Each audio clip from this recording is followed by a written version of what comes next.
Bismillahirrahmanirrahim. Assalamualaikum warahmatullahi wabarakatuh. Sahabatku, para manajer, karyawan, karyawati, mahasiswa yang telah lulus, dan adik-adik siswa SMK yang juga sudah lulus. Pada kesempatan ini, saya mau membahas tentang soft skill sebagai penunjang utama sukses di tempat kerja. Kiranya materi ini sangat penting untuk karyawan-karyawati yang sudah bekerja, juga untuk adik-adik mahasiswa yang mau mencari kerja, dan juga adik-adik siswa dari SMK yang juga mau masuk ke dunia kerja.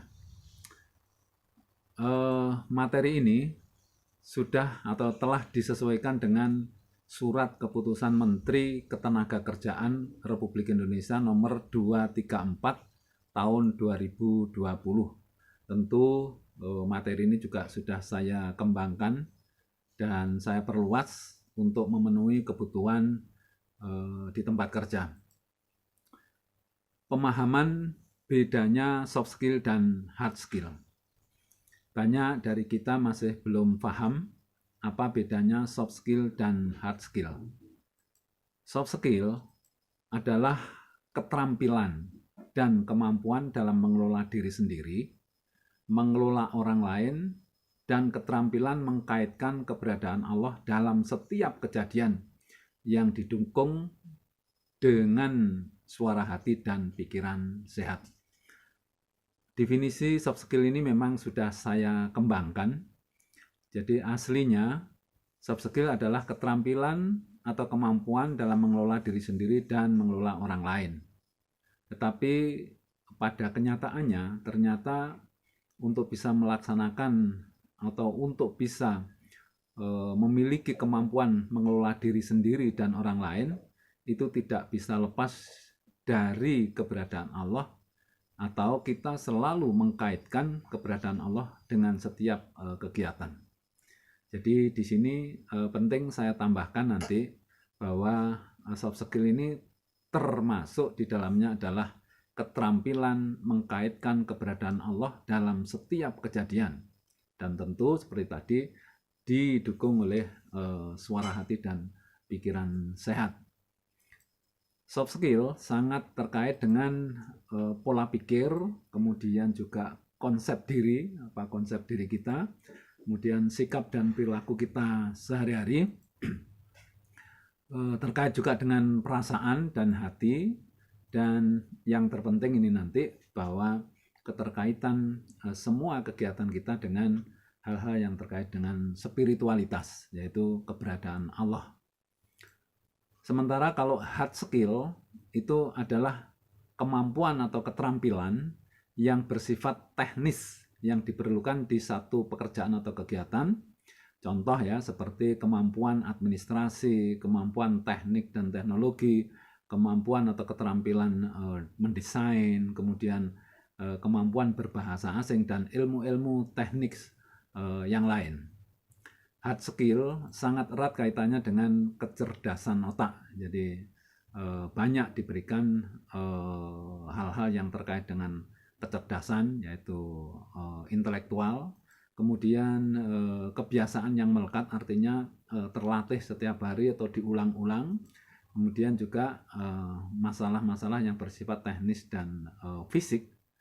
Dan yang penting bahwa hard skill ini relatif konstan berada di dalam diri kita. Maksudnya bahwa hard skill atau kemampuan keterampilan ini itu tidak terpengaruh karena adanya perasaan atau suasana hati.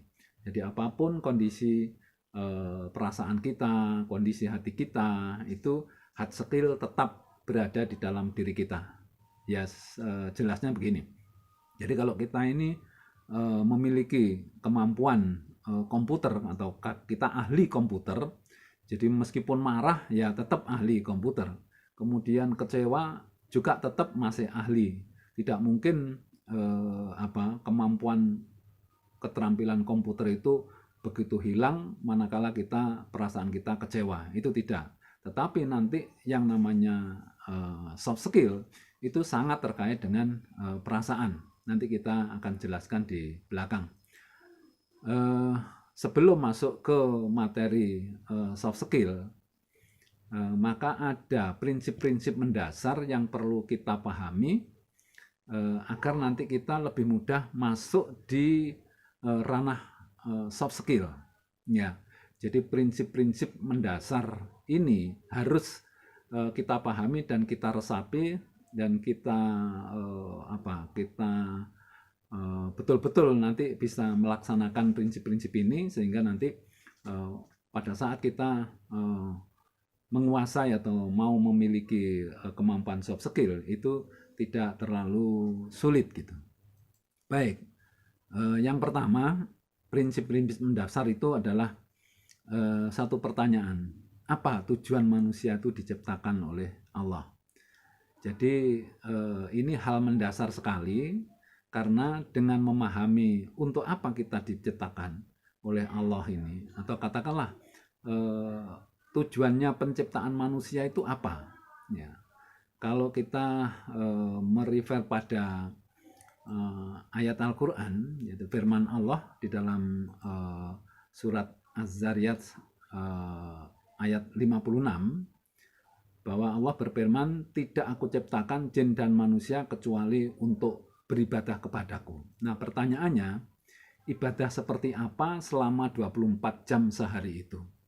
Karena ayatnya hanya mengatakan tidak aku ciptakan jin dan manusia kecuali untuk beribadah kepadaku. Ini artinya 24 jam sehari itu ya kita diharapkan beribadah. Nah sekarang pertanyaannya tadi, ibadah seperti apa yang dimaksud di dalam ayat ini? Tentu ini menjadi menjadi penting untuk kita ketahui karena mungkin pemahaman selama ini yang namanya ibadah itu seringkali diartikan sebagai ibadah ritual, ya. Jadi ibadah-ibadah yang wajib seperti kalau di dalam agama Islam ya sholat, puasa, membaca syahadat, zakat dan lain sebagainya. Itu adalah ibadah ritual, ya. Tetapi waktu 24 jam sehari tentu tidak kita gunakan untuk sholat, kemudian berdoa, ya tidak. Pasti kita ada banyak kegiatan. Sementara justru yang ibadah ritual, katakanlah sholat 5 waktu sehari, satu kali sholat katakanlah 10 menit, cuma 50 menit. Ya, sementara sisanya yang 23 jam lebih itu untuk apa? Ibadah apa? Nah, ini yang perlu ada satu pemahaman gitu. Ya. Jadi di sini yang pertama yang perlu kita pahami adalah apakah itu ibadah? Ibadah secara umum definisinya adalah satu kegiatan yang diridhoi oleh Allah dan tidak melanggar aturan-aturan agama maupun aturan-aturan pemerintah. Nah, itu namanya ibadah secara umum. Jadi sesuatu yang kita kerjakan itu baik dan diridhoi oleh Allah dan tidak melanggar aturan agama, maka ini namanya ibadah. Nah, tentu ibadah ini ada dua macam tadi, yang satu ibadah ritual dan yang kedua ibadah sosial. Ibadah ritual sudah diatur di dalam ilmu agama, di dalam agama bahwa kita satu hari harus sholat 5 waktu dan lain sebagainya. Itu ibadah ritual. Nah, di sini yang ingin saya sampaikan adalah pemahaman ibadah sosial. Apakah nanti nilainya sama dengan ibadah ritual? Nah, mudah-mudahan apa yang akan kita jelaskan ini memberikan satu pemahaman bahwa sebetulnya ibadah sosial pun itu memiliki nilai yang sama dengan ibadah ritual. Artinya sama-sama ibadah begitu. Jadi satu contoh bahwa ibadah sosial itu akan kita lakukan sehari-hari, ya, dan mengambil atau menghabiskan waktu yang lebih banyak ya daripada ibadah ritual itu. Contoh umpamanya saja dalam satu hari kegiatan kita ini mulai bangun tidur terus kemudian sholat subuh, berarti kita menjalankan ibadah ritual. setelah sholat subuh kita mandi umpamanya saja, terus mempersiapkan diri untuk berangkat kerja, itu ibadah sosial. Kemudian sebelum kita berangkat, kita sarapan pagi karena niatnya memang untuk bekerja, untuk mencari ridho Allah, maka sarapan pun termasuk ibadah sosial. Jadi nilainya juga ibadah. Kemudian kita pamit sama istri, itu juga ibadah. Kemudian kita berangkat ke tempat kerja, apakah itu naik mobil atau naik bus atau naik sepeda motor, itu juga ibadah, karena tujuannya untuk menuju ke tempat kerja, di mana kerja ini adalah juga ibadah. Nanti sampai di tempat kerja kita melakukan satu kegiatan, katakanlah yang pertama masuk kita ketemu dengan teman-teman, kita mengucap salam, itu juga ibadah. Kemudian kita melakukan kegiatan pekerjaan selama 8 jam, itu juga ibadah. Kemudian kita pulang ke rumah selama perjalanan, itu juga ibadah. Ketemu dengan keluarga, itu juga ibadah. Kemudian kita beristirahat siang, itu untuk mengembalikan energi, untuk supaya malam hari kita bisa beribadah, itu juga merupakan ibadah. Kemudian pada saat malam hari kita tidur karena agar badan kita menjadi fresh, supaya besok pagi bisa bekerja dengan baik, itu juga ibadah. Yang penting bahwa pekerjaan atau kegiatan yang kita lakukan ini tidak melanggar aturan-aturan agama dan diridhoi Allah, itu namanya ibadah. Sehingga dengan pemahaman ini bahwa selama 24 jam itu kegiatan-kegiatan kita, ya ini akhirnya akan bernuansa ibadah, dan kita berusaha untuk supaya apa yang kita lakukan selama 24 jam ini bernilai ibadah. Nah, nanti pada saatnya kita memasuki ke dunia kerja, di mana kerja ini juga ibadah, maka selama berada di kantor selama 8 jam lah minimal itu, sikap dan perilaku kita tetap terkawal karena niat kita adalah ibadah, dan itu tentu juga dinilai sebagai ibadah. Artinya bahwa kalau kita melakukan sesuatu itu bernilai ibadah, maka baik di dunia maupun di akhirat akan mendapatkan balasan. Nah, pemahaman ini akan memberikan nanti kemudahan di dalam kita melaksanakan atau mencari keterampilan yang namanya soft skill. Kemudian yang kedua, yang kedua ini adalah apa tujuan hidup kita yang paling hakiki. Jadi tentu kita ini melaksanakan satu kegiatan apapun pasti ada tujuan dan sasarannya. Nah, kita sekarang mau mencari satu tujuan kita yang global, tujuan kita yang hakiki, tujuan yang paling hakiki di dalam hidup kita ini apa? Karena masing-masing dari kita ini bisa tujuannya berbeda, tetapi pada dasarnya secara umum itu adalah sama. Sebagai contoh, kalau mungkin orang melakukan satu kegiatan, tujuannya apa? Pasti ada. Masing-masing orang berbeda, tetapi secara umum itu ada sesuatu ya yang menjadi fokus sebetulnya hidup ini untuk apa. Nah, kalau kita merajuk daripada tujuan penciptaan manusia, dan kemudian kita ini membuat satu tujuan hidup yang nanti bisa dipakai untuk dasar kita melaksanakan sesuatu kegiatan, maka sebaiknya tujuan hidup ini harus kita rumuskan.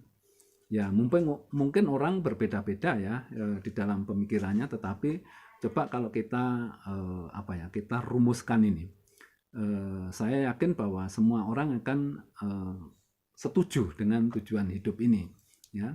Jadi di dalam hidup ini yang kita cari adalah kebahagiaan dunia dan akhirat, karena kita meyakini bahwa kita ini hidup di dua alam, satu di dunia dan nanti akan di akhirat. Kalau kita sudah mati, tentu di akhirat ini waktunya sangat panjang, dan itu akan ditentukan bagaimana kita berbuat sesuatu di dunia. Jadi dunia ini menentukan bagaimana kehidupan kita nanti di akhirat. pemahaman ini akhirnya akan membawa atau mengawal setiap perilaku kita. Sekarang ambil contoh saja, kalau kita ini mau keluar rumah dengan tujuan mau ke kantor Pemda begitu, pasti semua energi, semua sumber daya kita, ya semua pikiran kita itu kita arahkan bahwa kita akan menuju ke kantor Pemda. Mulai dari waktunya kita berangkat, kemudian kita menggunakan kendaraan itu nanti tujuannya atau dalam perjalanan itu pasti semuanya diarahkan ke Pemda itu. Jadi pendek kata, kalau kita punya tujuan, maka sikap dan perilaku kita ini dikawal oleh tujuan itu atau diarahkan oleh tujuan itu. Sehingga kalau kita sekarang memiliki tujuan hidup ini bahagia dunia dan akhirat, tentu pada saat kita hidup di dunia ini akan selalu mencari kebahagiaan. Artinya bahwa kalau ada hal-hal sesuatu yang nanti membuat kita menderita, itu akan kita hindari. Contoh saja yang paling sederhana gitu. Karena kita kepingin bahagia, jangan sampai kita sering iri hati kepada orang lain. Nah, karena kalau kita sering iri, maka hati kita tidak akan bahagia. Kita mungkin malah akan stres, tidak bahagia, kemudian kita sering kecewa dan lain sebagainya. Berarti kita tidak bahagia. Padahal tujuan hidup kita ini bahagia. Nah, karena selalu dikawal supaya kita bahagia, maka di dalam kita bersikap dan perilaku itu menghindari hal-hal yang sekiranya nanti akan membuat kita tidak bahagia. Ambil contoh lagi yang sederhana. Kalau kita kepingin bahagia, pasti akan bekerja dengan baik. Kenapa harus begitu? Karena kalau kita kerja di tempat kerja tidak baik, pasti sering dimarahi oleh atasan. Nah, dimarahi itu membuat hati kita tidak bahagia. Kalau kita kepingin bahagia, pasti kita tidak melakukan satu penyimpangan, tidak melanggar aturan, tidak melakukan satu kejahatan atau perbuatan maksiat, karena itu akan membawa kita menderita. Jadi jelasnya kalau kita ini memiliki satu tujuan hidup bahwa kepingin bahagia di dunia maupun nanti ke akhirat, maka semua sikap dan perilaku kita akan kita arahkan supaya nanti kita mendapatkan bahagia itu baik di dunia maupun di akhirat. Intinya dengan kita merumuskan atau menancapkan satu tujuan hidup yang hakiki, yaitu mencari kebahagiaan dunia dan akhirat, maka semua perilaku kita ya itu akan dikawal, akan diarahkan untuk bagaimana kita hidup bahagia baik di dunia maupun di akhirat.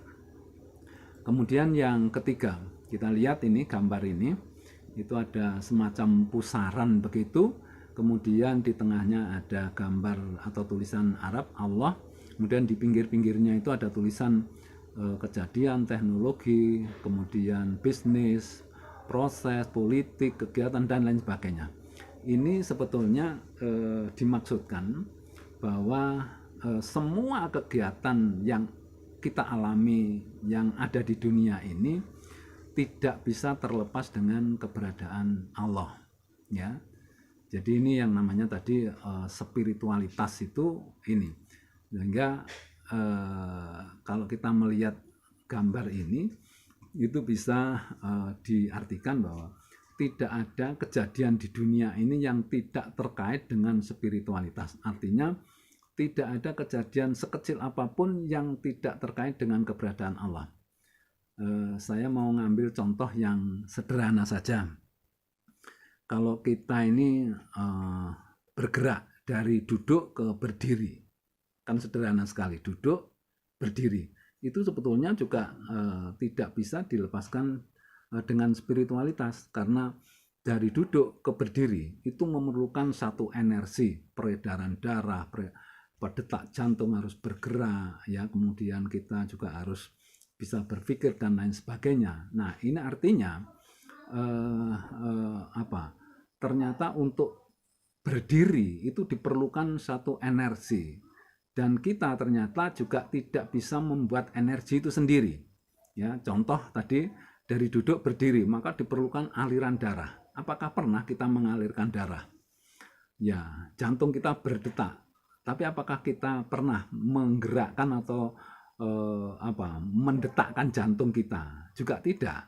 Ya, itu akan otomatis bergerak sendiri, kemudian darah mengalir sehingga kita secara otomatis bisa berdiri karena punya energi. Itu contoh yang sederhana. Katakanlah contoh lain yang kecil. Kita berangkat dari rumah menuju ke tempat kerja. Itu juga nggak bisa dilepaskan dari kegiatan spiritualitas. Bayangkan kalau kita tidak sehat, kita tidak bisa menaiki sepeda motor atau mobil, kemudian mata kita tidak bisa melihat, tidak bisa mendengar, pasti akan tidak bisa menuju ke tempat kerja. Nah, kita bisa melihat, bisa mendengar, bisa bergerak, itu tidak lepas dari keberadaan Allah. Sehingga apapun yang kita lakukan ternyata sangat terkait. Apalagi kalau hal-hal besar. Ya, hal-hal besar itu maksud saya contoh umpamanya saja kita melakukan satu kegiatan, membuat satu perencanaan, membuat satu proyek. Nah, itu tidak bisa lepas dari keberadaan Allah. Karena untuk bisa berpikir, untuk bisa mengerjakan sesuatu, mendapatkan sumber daya, ya, alam, sumber daya macam-macam itu tidak bisa lepas dari keberadaan Allah.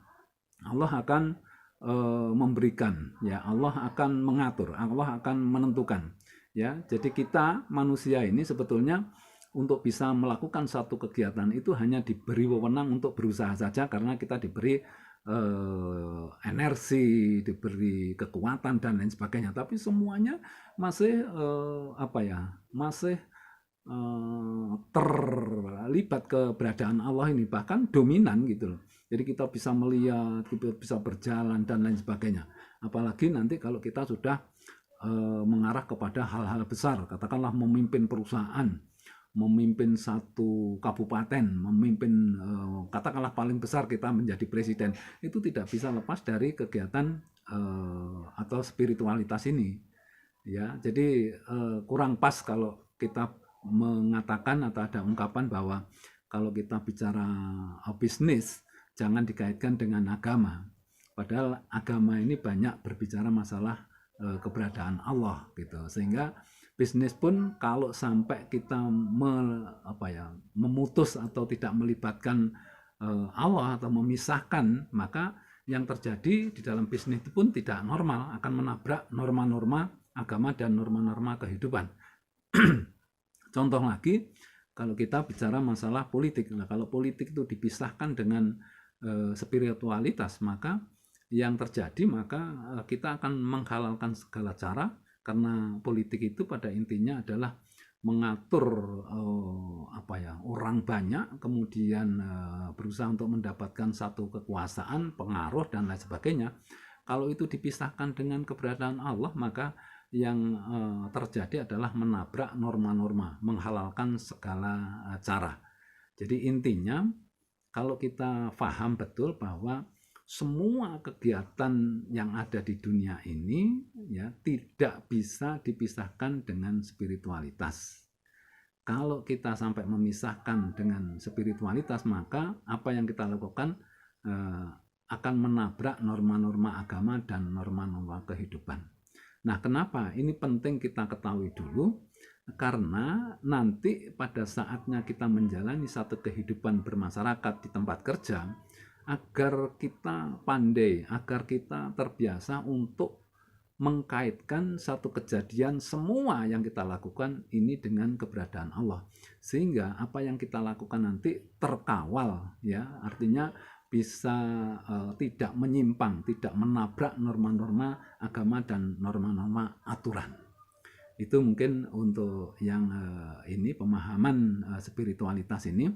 Kemudian gambar berikutnya adalah gambar orang yang mau bergerak bebas. Ini kita perhatikan gambar ini. Di situ ada orang yang mau bergerak bebas, tetapi ternyata tidak bisa, terikat dengan beberapa larangan, kemudian aturan, disiplin, ya, terus ada batasan, ada undang-undang dan lain sebagainya.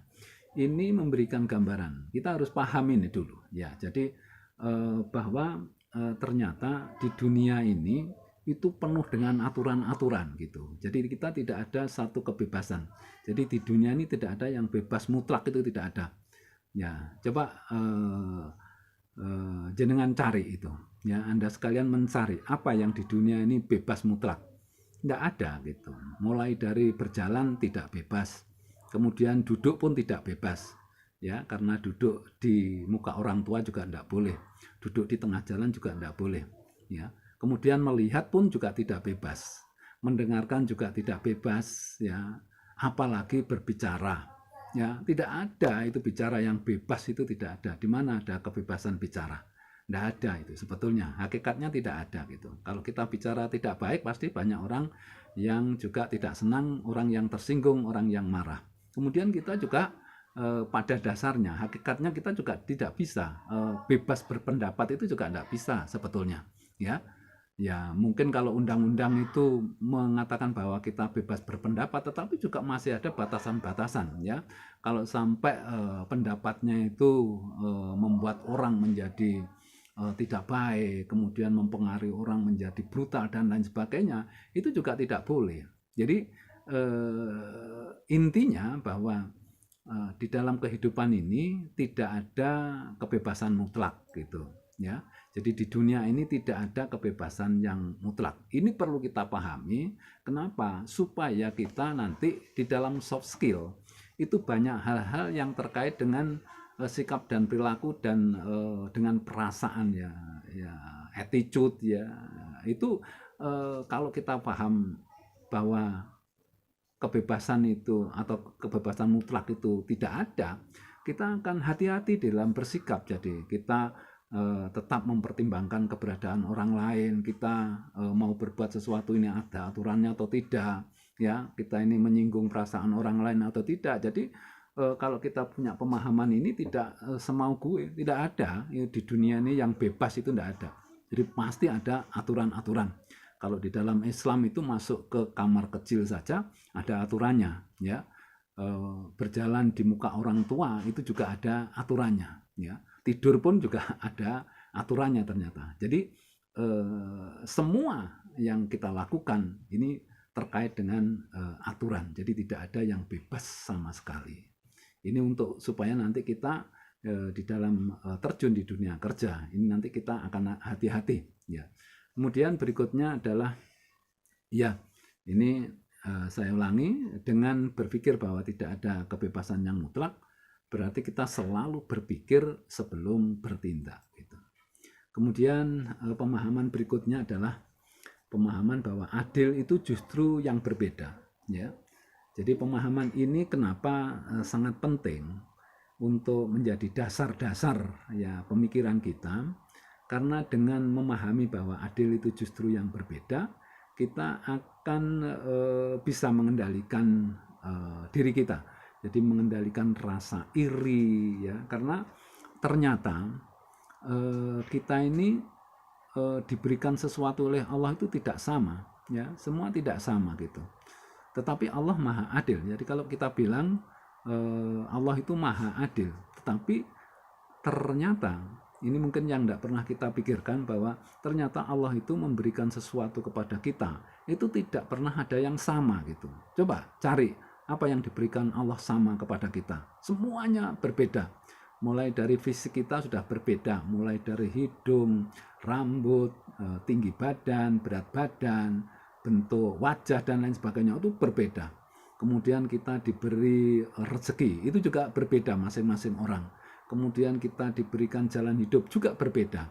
Jadi pendek kata tidak pernah ada yang sama gitu yang diberikan Allah kepada kita. Tetapi kita bilang bahwa Allah itu Maha Adil. Artinya kalau Allah Maha Adil ternyata memberikan sesuatu kepada kita tidak sama, ini sama dengan definisi bahwa adil itu justru yang berbeda ya.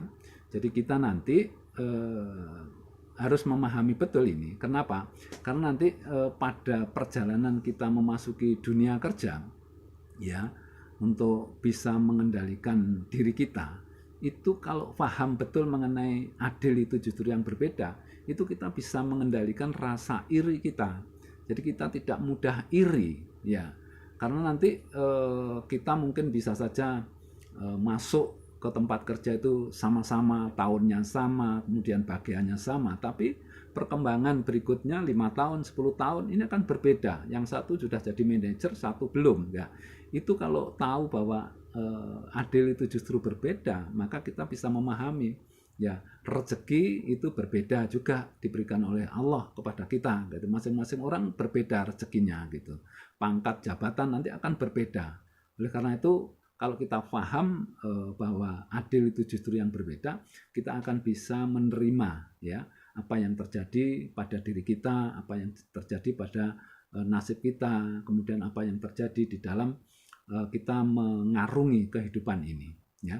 Tapi yang penting keyakinan ini harus dibarengi dengan usaha. Jadi Allah itu memberikan satu bekal kepada kita itu untuk kita berusaha. Tetapi hasil atau ketentuan atau hasil dari usaha kita itu Allah yang akan menentukan. Jadi pemahaman bahwa adil itu justru yang berbeda akan memberikan kepada kita untuk tidak mudah iri kepada orang lain, dan kemudian kita tetap berusaha agar apa yang kita inginkan, apa yang kita maui itu bisa tercapai. Tetapi kalau toh itu tidak tercapai, kita bisa menerima karena Allah Maha Adil gitu. Kemudian berikutnya, pemahaman yang berikutnya adalah ya ini tadi masih ada hubungannya dengan Allah. Dengan memahami prinsip ini, kita bisa mengelola perasaan iri dan mampu menerima ketentuan Allah ini ya. Kemudian yang berikutnya pemahaman ini. Jadi apa yang kita lakukan ini harus berorientasi dunia akhirat. Artinya apa? Artinya bahwa setiap apa yang kita lakukan itu sebetulnya orientasinya adalah dunia akhirat. Tidak ada kegiatan kita atau perilaku kita, apa yang kita lakukan atau apa yang kita kerjakan itu hanya bernuansa dunia saja atau bernuansa akhirat saja. Jadi tetap dua-duanya. Saya ambil contoh kan, kalau kita ini berangkat ke tempat kerja, ya katakanlah contoh yang sederhana, berangkat ke tempat kerja ini, kita berangkat ke tempat kerja ini nuansanya adalah nuansa dunia akhirat. Dunianya di mana? Karena kita memiliki kegiatan kerja, maka kita berangkat ke tempat kerja itu nuansanya nuansa dunia seolah-olah. Tetapi begitu kita berangkat kerja ini, niat kita ini adalah ibadah untuk bekerja, maka nuansanya juga di akhirat gitu, bahwa kita nanti akan mendapatkan pahala. Karena apa? Karena kita mengerjakan sesuatu yang memang tujuannya karena mencari ridho Allah. Tetapi berbeda kalau yang kita rencanakan berangkat dari rumah, itu bukan ke tempat kerja, mestinya ke tempat kerja tapi belok ke tempat-tempat yang katakanlah tidak baik, maksiat. Nah, ini di dunia juga nanti akan tidak berhasil karena tidak nyampe ke tempat kerja. Tetapi di akhirat karena tujuannya ternyata melenceng ke tempat maksiat, maka di akhirat nanti juga akan mendapatkan balasan. Jadi ya contoh lain lah yang lebih besar lagi, umpamanya saja kita jadi pemimpin. Kalau kita jadi pemimpin, menjadi pemimpin yang baik, maka di dunia juga ada hasilnya, nanti di akhirat juga. Tapi kalau kita menjadi pemimpin tidak baik, di dunia juga mendapatkan kecaman, ya, tetapi di akhirat kita juga mendapatkan balasan dosa. Jadi intinya bahwa semua kegiatan sekecil apapun itu sebetulnya bernuansa dunia dan akhirat. Jadi kita tidak bisa memisahkan kegiatan kita ini dunia atau kegiatan ini di akhirat, karena begitu kita berbuat sesuatu maka perhitungannya tetap dua, di dunia dan juga di akhirat, karena tercatat kalau nanti yang kita lakukan ini baik, maka baik di dunia maupun di akhirat akan dapat pahala. Tapi begitu yang kita lakukan ini tidak baik, maka juga akan mendapatkan balasan baik itu di dunia maupun di akhirat. Jadi dengan memahami bahwa semua kegiatan yang kita lakukan merupakan urusan dunia dan akhirat, maka kita nanti akan bersikap dan perilaku hati-hati dan selalu memikirkan di kedua dunia ini, jadi baik di dunia dan akhirat kita tetap memikirkan kegiatan itu. Ya, Jadi kita lebih hati-hati dan kita berusaha supaya tadi apa yang kita lakukan ini mendapatkan nilai baik di dunia dan akhirat, dan menjadikan apa yang kita lakukan ini menjadi ibadah kepada Allah Subhanahu wa taala. Nah, sekarang yang terakhir, hal-hal yang memang prinsip mendasar yang harus kita ketahui itu adalah proses perubahan sikap dan perilaku. Jadi kita ini diharapkan dengan memahami ini semua, perilaku kita akan berubah, tentu berubah ke arah yang lebih baik, karena sikap dan perilaku ini nanti merupakan kunci utama dari keterampilan atau soft skill ini. Proses perubahan sikap dan perilaku itu akan terjadi manakala yang pertama kita ini diberikan pemahaman atau kita mencari sesuatu yang memahamkan diri, jadi mencari ilmu dan lain sebagainya supaya kita paham ya sesuatu yang kita mau berubah. Kemudian kalau kita sudah dikasih pemahaman, sosialisasi, diterangkan, dijelaskan dan lain sebagainya, itu pikiran kita akan berubah ya. Jadi terjadi perubahan pola pikir atau perubahan mindset kita. Jadi kalau kita pola pikirnya sudah berubah, itu secara otomatis akan merubah sikap dan perilaku kita. Jadi kalau umpamanya saja kita ini berubahnya bukan karena proses ini, artinya dengan paksaan, mungkin perubahan itu hanya sementara. Ya, begitu katakanlah di satu perusahaan ada karyawan yang malas, begitu dipaksa oleh atasannya, kalau kamu tetap malas, maka besok akan saya pecat. Tapi kalau kamu bisa berubah, maka kamu akan tetap bisa bekerja di sini. Nah, dia berubah menjadi tidak malas, tetapi itu kan karena paksaan, belum terjadi perubahan pola pikir gitu. Ya, sehingga begitu atasannya itu tidak ada, dia kembali ke malas lagi. Karena apa? Karena perubahannya itu tidak melalui proses perubahan pola pikir, tidak melalui perubahan mindset. Tetapi begitu karyawan yang malas itu diberikan satu pemahaman, di satu pengertian bahwa kerja ini adalah mencari rezeki, supaya rezekinya ini halal harus bekerja dengan baik dan lain sebagainya, sehingga karyawan itu cara berpikirnya berubah, tidak cari enaknya sendiri. Dia tahu bahwa rajin ini merupakan satu kewajiban, kerja baik itu merupakan satu kewajiban supaya mendapatkan rezeki yang halal. Itu berarti pola pikirnya sudah berubah. Nah, kalau pola pikirnya berubah, maka akan dibarengi ya, setelah itu akan merubah sikap dan perilakunya menjadi disiplin, menjadi rajin tadi itu. Karena apa? Karena pola pikirnya sudah berubah, dan itu akan terus gitu ya. Ya mungkin kalau turun nanti akan dicas lagi menjadi lebih baik. Tapi ini karena satu pemahaman, maka dia akan relatif konstan karena sudah melalui proses pemahaman gitu. Nah, nanti di dalam mempelajari soft skill ini akan banyak hal-hal yang memerlukan satu perubahan pola pikir. Nah, oleh karena itu, maka sebelum ya kita masuk kepada materi soft skill itu sendiri, itu kita atau saya berikan satu pemahaman mendasar ini agar nanti mudah untuk melakukan atau melaksanakan soft skill ini. Baik, ini adalah awal dari penjelasan mengenai soft skill. Sementara kita tutup dulu ya pembahasan ini sampai sini. Ini adalah episode pertama yang nanti akan dilanjutkan dengan episode-episode berikutnya untuk menjelaskan masing-masing sikap dan perilaku yang yang sesuai dengan yang dimaui oleh SK Menteri ya, sehingga nanti bisa secara jelas, secara gamblang satu persatu akan kita jelaskan dan kita mudah untuk melaksanakan atau menguasai soft skill itu sendiri. Terima kasih, kurang lebihnya mohon maaf. Saya akhiri. Wassalamualaikum warahmatullahi wabarakatuh.